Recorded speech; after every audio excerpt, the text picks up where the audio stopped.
The goblins of the Misty Mountains have come out of their hovels and are ready for this night raid. They have amassed a legion of over 17,000 troops and are ready to go ahead and take the fight to Harad and the Dunland tribes. Hey, how's it going, guys? Welcome back to some more Total War Rise of Mordor, the Lord of the Rings modification, and we are back with one hell of a battle. This is taken once again from the Lord of the Rings submod for Rise of Mordor, which I'll go ahead and leave in the link in the description. This submod basically adds in new factions such as the Goblins of Moria, and also adds in, more units for pre-existing factions and a whole ton of other stuff, which I highly recommend you guys basically go and check out.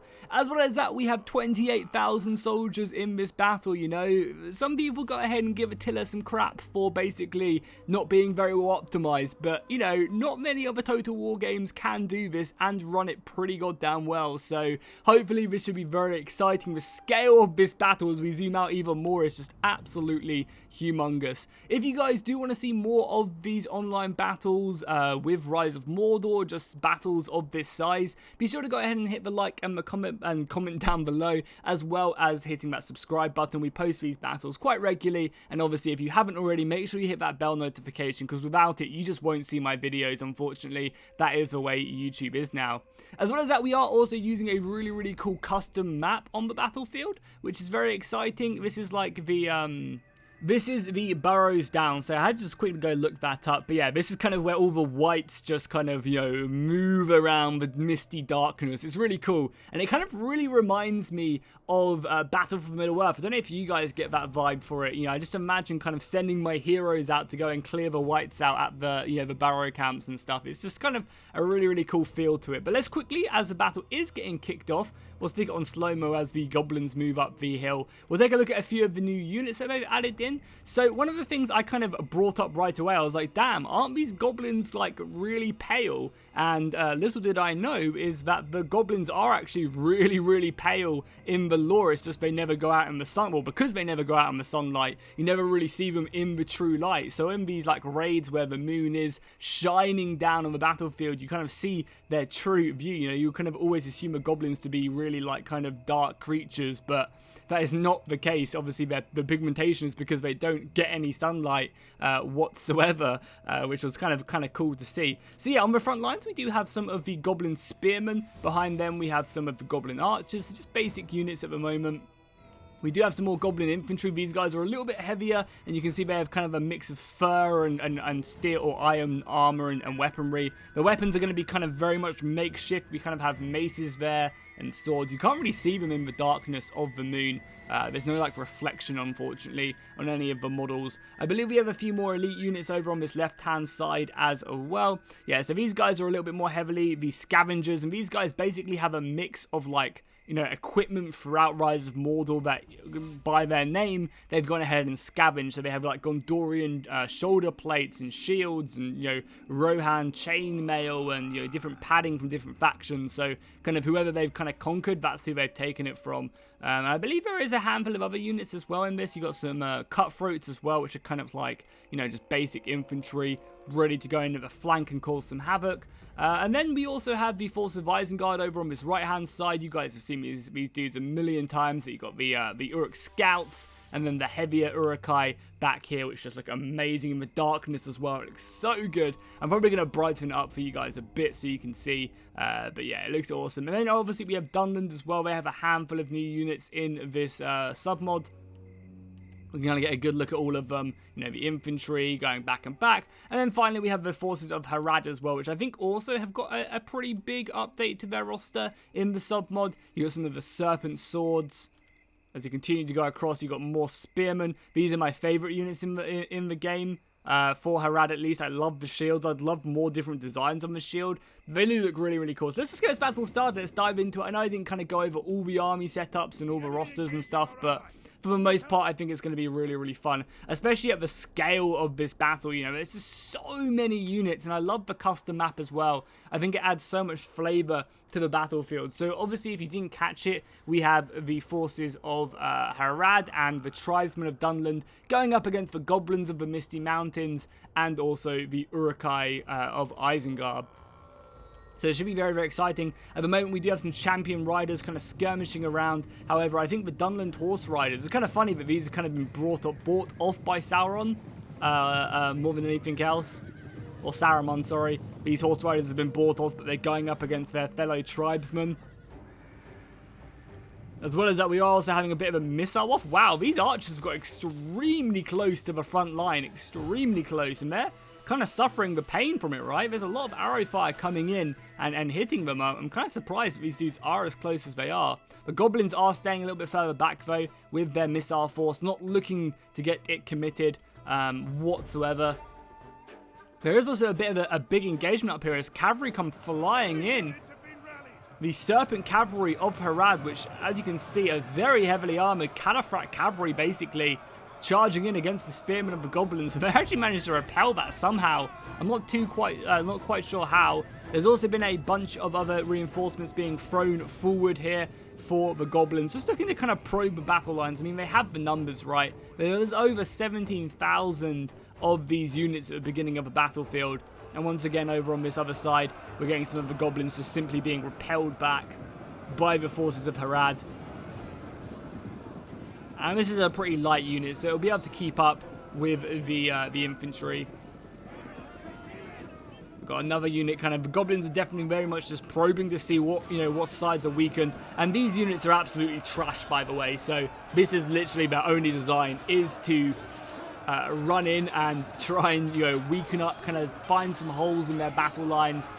I don't know if these goblins will be able to kill like any of the Harad infantry, but these guys are actually pretty decent. These are the Harad shieldmen, so yeah, they're just going to repel them back and basically take no casualties. However, the goblins have set up a very nice formation right here that they could look to really push on the forces of Harad. And there we go, we're going to get some more of the heavier infantry charging in. The goblin scavengers getting really deep in their battle line. Wow, this is going to be pretty big for them.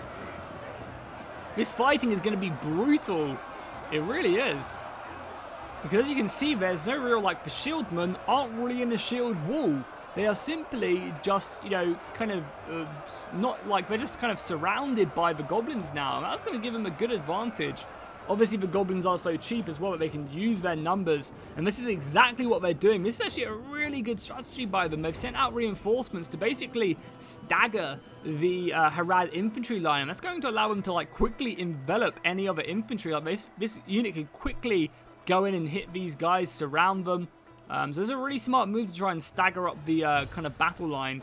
Down here, though, we're also getting, this is such a good position as well for the goblins. The goblins are literally just firing down from the cliff edge. Well, they're not shooting anymore for whatever reason. But they should be. There you go. But now they're not shooting their arrows. They're going to be shooting down off the cliff edge. And, actually shooting into the back of this infantry. And that's going to allow the other infantry of the goblins to actually push forward. And that's going to be pretty big. They are receiving a bit of heavy missile fire, though, from the Harad missiles. The flanks doing anything, just a bit of harassment back and forth, no real engagements on the main front line. We're getting kind of a big fight up on this right hand hill, and as you can see, Harad are just smashing through the goblins, and I think the goblins are actually in full-on retreat right now. I mean, it makes sense. I don't think anyone really expected the goblins to win this fight, but they've definitely done a lot of damage. And the more these archers shoot, I mean, this archer unit is the MVP, 112 kills so far. That's going to weaken up this formation, and you can see the goblins and the Uruk-hai are moving forward bit by bit. And we actually get a big cavalry charge here by the mercenary Dunlings, and they're also going to charge into the rear of the Gondorians, the heavy infantry of Dunland, the Dunhurst swordsmen, and then get out of there whilst they're throwing javelins as well. Pretty deadly stuff, and they managed to kill a lot of these heavy archers from Dunland, so overall a pretty good exchange. We've got some crossbows moving up as well. Got point-blank crossbows. I'm not really sure why they're getting so close, but this is going to be deadly. The Uruk-hai crossbowmen are going to melt whatever they come up against, especially if they focus down these tribal levies, which I think they are. Got volleyers coming in of arrow fire. Going to return that missile off. And now here we go. The goblins are moving in. We're also going to be getting the General of Harad. He's going to be looking to try and stop these archers from shooting, but they've just done so much damage. But the spear wall kind of held, not really. I mean, it repelled the assault somewhat, I guess. It's going to push the cavalry back as more spearmen coming in to try and catch them. And this is not bad. Spears will kill, regardless of their quality. They will kill a lot of these cataphracts, especially if they're trying to pull through constantly. This is such a cool unit. It's literally just like complete mix of like infantry. You have Harad shields, you have Gondorian shields. It's just really dark, so you can barely see them. But I'll hopefully go ahead and stick a brightness layer on for you guys so you can see it a bit better.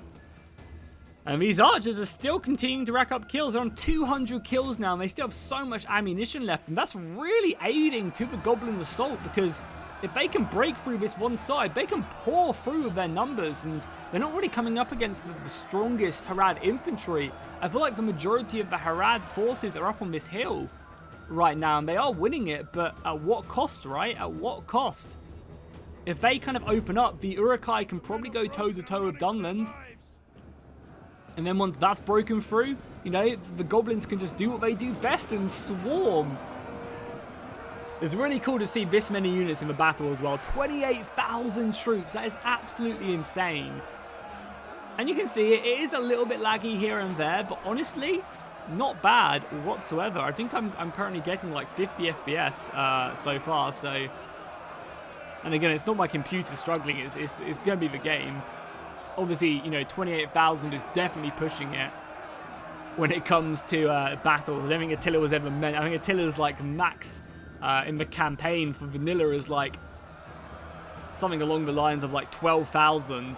You know, that was supposed to be the most you could ever do with like two full stacks on both sides.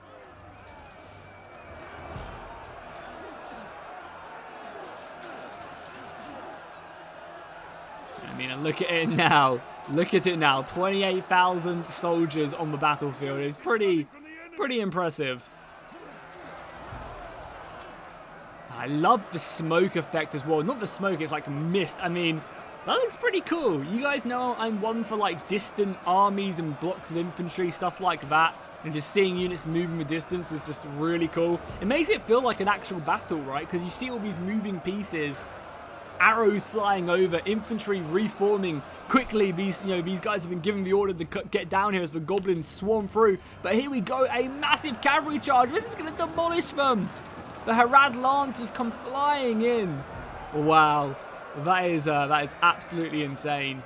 The amount of damage. They just literally wipe these Goblins off the face of the earth. More spearmen are going to come over and try and aid this. But yeah, I think just basically all the infantry just needs to come flying through. Also, these archers are still shooting. How are these archers still alive? That is just absolutely crazy. They are getting shot now by the Harad missiles, which makes sense. They finally brought some over to deal with this, and I assume the rest of the Harad forces are going to try and break their way down the hill. Yeah, they're just kind of clearing out the rest of the Goblins. But even still, this force was like pretty big at the beginning, and it's been kind of depleted. So it seems like the Goblins aren't necessarily completely over. Sorry, we haven't looked once at the Uruk-hai either. I apologize for that. Seems like a lot of them haven't been committed to the fight though, and they're just simply like holding shield walls. Here we go. There's a bit more of a brawl here. By the looks of it, a lot of the Uruk-hai and Isengard forces is going to be made up of these scouts. I don't really see too much of the heavier infantry, or maybe that's just in reserve or looking to pound around the flanks. As yeah, it does seem like Isengard are bringing their way in with a lot more of these, flanking forces more than anything else. You can see the axes going around, the half-orc axes. But they're going to be extremely vulnerable. I imagine one of the things that these two factions don't do too well is going to be, cavalry. So maybe the heavier cavalry of Harad can really do the work. And if you guys want to take an overlook of the battlefield, here you go. I always like to do this now and again, so you can get a good feel of what is going down on the overall scale. We can even zoom in as well. So yeah, it definitely does seem like the hill has been won by the Harad forces. The flank is kind of... The cavalry has been victorious on this left flank. However, it seems like Isengard are overwhelming them with infantry. And they have so much infantry in reserve as well. That's what's really surprised me. I mean, look how much infantry Isengard have just sitting back here, ready to be brought forward. The Goblins, however, are now starting to kind of like falter a bit. There we go. Yeah, and we're also now getting the old switcheroos. The Harad bowmen now make their way up here, looking just to kind of bring the pain back on the Goblins of the Misty Mountains. Here you go. They're going to be, levying their bows this time, and yeah, getting some much-needed payback. I think much-needed payback. We'll do that as well. That looks amazing. You got the bowmen. Come on, notch your arrows, boys. Let them feel the pain.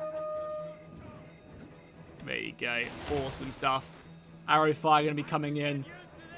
And they're using this hill really effectively, much like the Goblin player did. I mean, it does seem like, whoever controls the hill definitely controls at least this part of the battlefield. But the Goblins have been repelled. They are not giving up without a fight. They have plenty more infantry to be thrown in. And they also have a big reserve bulk back here as well, which is just getting destroyed again by the Harad missiles. I think it'd be a very good idea for the Goblins just to completely retreat out of this section, because right now they are just getting destroyed by the superior missile fire.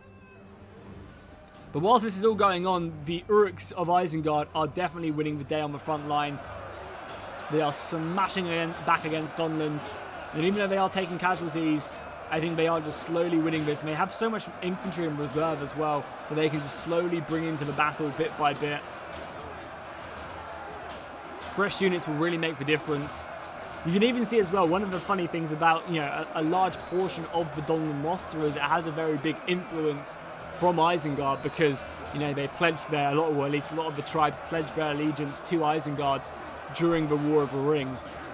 So because of that, you're kind of seeing these dudes with the Uruk axes and, a handful of like helmets and shoulder pads that the Urukai are so famous for. And that's why you're also seeing a lot of the Dunland cavalry on the forces of Isengard as some more infantry just walk their way up forward.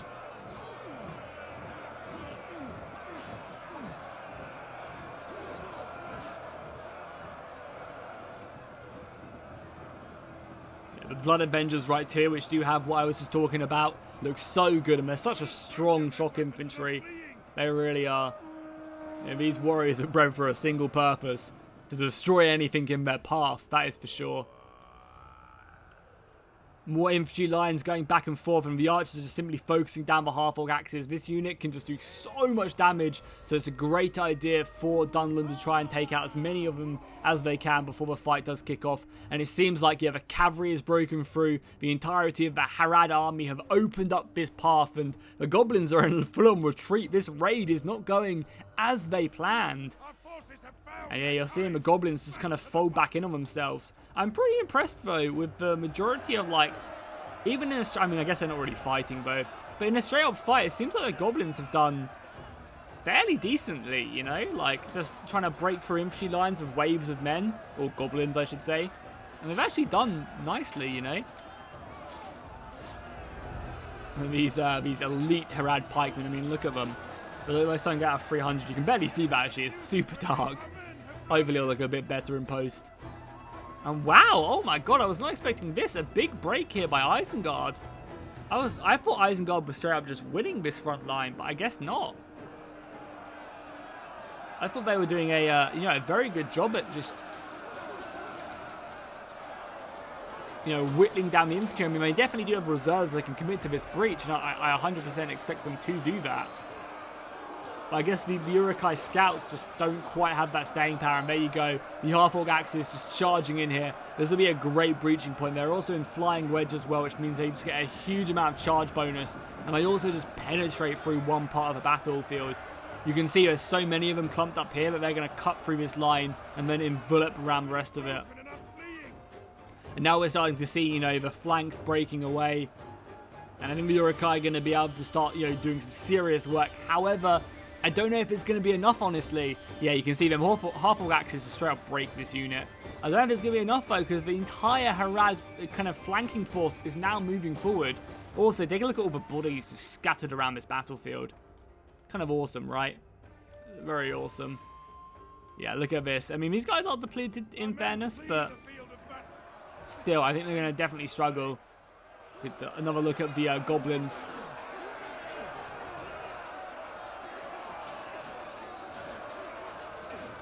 And it's really cool as well. I want to give the modders a real big shout out, you know. Definitely whilst we wait for the next Rise of Mordor update, which will hopefully come out soonish. You know, it's always great having these sub mods, people working hard, creating awesome custom maps like this, you know. I think definitely this game does need custom maps as well, you know. The more custom maps they can produce, which obviously the custom maps themselves do take forever to do because of the poor modding tools for Attila. Well, the more the better, really. Definitely keeps these battles fresh and exciting. Wow, what? Wait, what? What the hell happened here? The goblins have just slaughtered them. Did Isengard come and help? No, wait, what? I guess I just committed and they were just really depleted. I was not expecting that. I mean, obviously we know that the Isengard has just ruined the front line of the Dunlandmen. But I was not expecting the goblins just to break through here, but their numbers just constantly throwing soldiers after soldier at the front line. Just weared them down, and I guess I didn't really take too much, I didn't really look enough at the actual, you know, how much HP, how many men Harad had. I was just like, oh, well, they've definitely got loads of men left there. They're easily going to be able to wipe away these goblin threats. But no, not at all. The goblins are proving their worth, surprisingly. And now just straight up breaking the forces of Harad. Wow. And there's only a handful of other forces, you know. The Dunland tribes are going to be beaten back here by the heavier Isengard infantry, which you guys can see right there.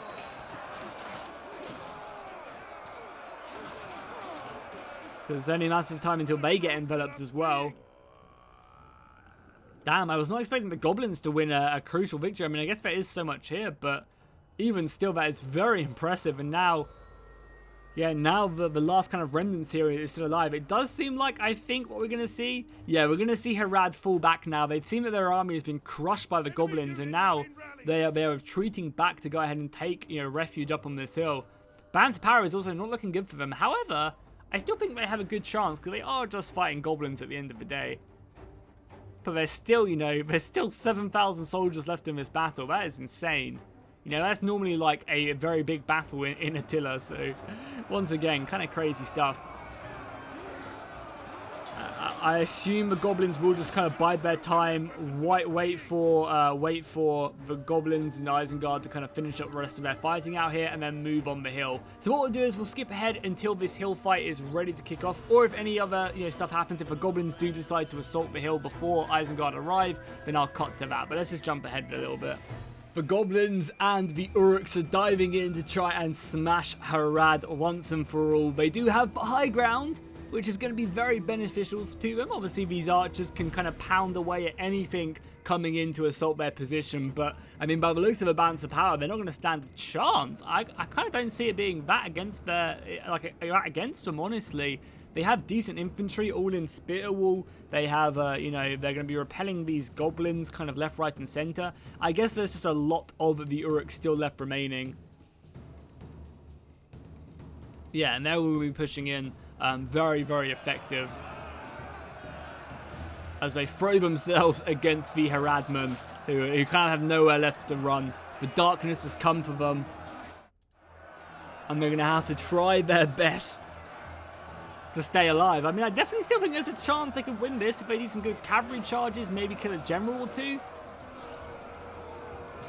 But they are obviously very vulnerable, and now the Uruks are also turning up as well. And it seems like the majority of the Uruks are kind of just facing up, looking to pound away at these flanks, open up some gaps as well.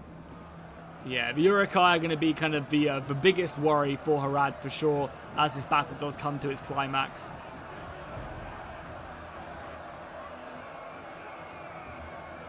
The half-orc axes as well have actually already managed to find a gap in the formation. They're coming in beside of these spearmen, which is going to be extremely deadly.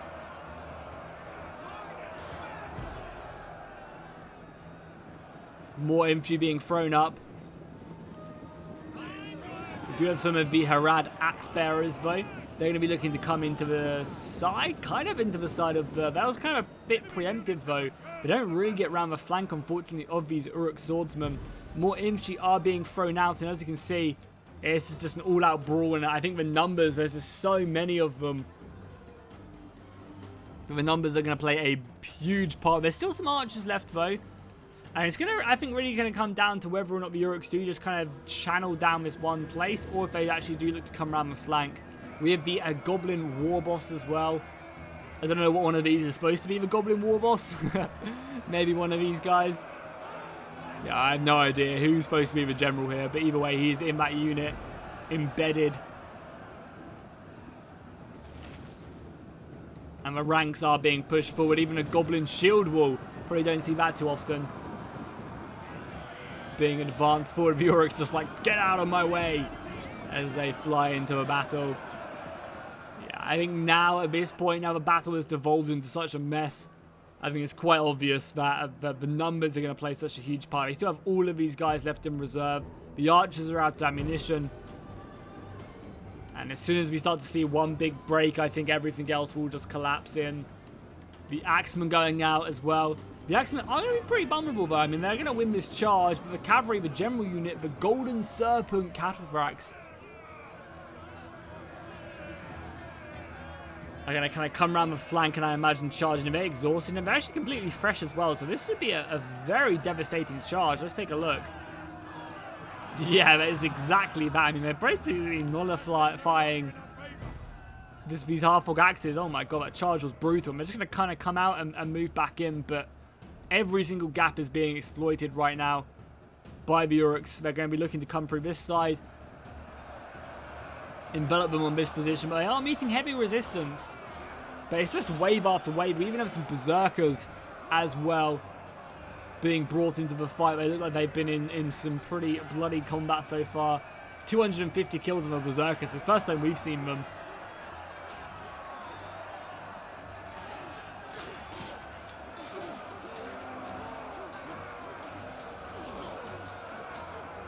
More, I think the last couple units of infantry is coming up here. Even the archers are now being forced into the combat. Simply just anything to plug these gaps, but there's only so long they can do that, especially as soon as one gap appears, the numbers is going to come in. There's a big rout going off right here. They're wavering, they're breaking. Yeah, this is going to be a mass rout here. That's just going to open up the entire flank for Isengard to throw their men forward. We even have some crossbows left sitting in reserve, which could be used to maybe try and snipe this general if they wanted to.